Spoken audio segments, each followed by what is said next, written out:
औज़ुबिल्लाहिमिनश्शैतानिर्रजीम बिस्मिल्लाहिर्रहमानिर्रहीम। जी तो प्यारे बच्चों अस्सलाम वालेकुम। प्यारे बच्चों, आज की इस वीडियो में हम 11th क्लास के बेटा जी इस्लामियात के जो मोस्ट इम्पोर्टेंट एमसीक्यूज़ हैं, हर साल बेटा जी बार बार पेपर में आने वाले एमसीक्यूज़ हैं। तो बेटा जी यही एमसीक्यूज़ के स्क्रीनशॉट लें और अच्छे से यही तैयार कर लें। इंशाल्लाह बेटा जी 10 के 10 एमसीक्यूज़ आप लोगों को इन्हीं एमसीक्यूज़ में से ही आ जाएंगे। तो बेटा जी इनका स्क्रीनशॉट लें और अच्छे से बेटा जी यही वाले एमसीक्यूज़ आप लोग तैयार कर लें।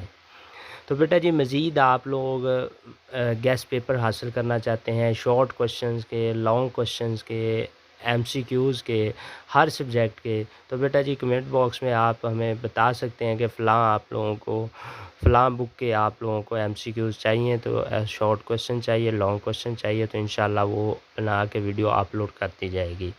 तो बेटा जी अगर आप हमारे चैनल का हिस्सा बनना चाहते हो, हमारे चैनल को सब्सक्राइब कर लें और साथ में लगी बेल आइकन को दबा लें, ताकि इस तरह की कोई भी स्टडी के रिलेटेड हम वीडियो अपलोड करें तो उसका नोटिफिकेशन आप लोगों को सबसे पहले मिल सके। ओके, अल्लाह हाफ़िज़।